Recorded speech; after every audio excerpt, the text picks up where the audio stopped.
Hooray! It's Labor Day. Today we're going to learn a little bit more about Labor Day, so let's go ahead and get started. Labor Day is a holiday that marks the unofficial end of summer for many Americans. It was created to honor the contributions and achievements of American workers and how they helped to strengthen our country. This holiday is celebrated on the first Monday in September.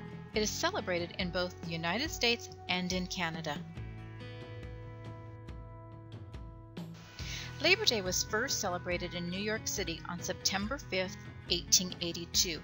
Workers waved banners and had a parade to show their unity and desire for fair working conditions. The peaceful demonstration involved all types of workers. In June 1894, President Grover Cleveland signed a bill into law making Labor Day a national holiday.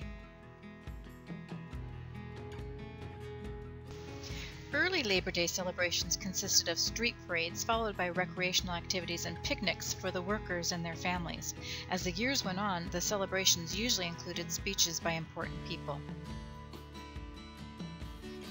Today, the holiday is observed throughout the United States with parties, picnics, barbecues, sports events, and other public gatherings. We still have parades on Labor Day, but they're less common than before. We often hear speeches by labor leaders, educators, and government officials which are broadcasted on the radio and on television. Workers of all kinds still enjoy the day off in early September.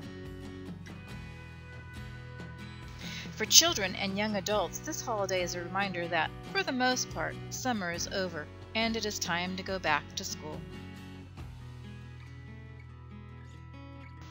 Happy Labor Day!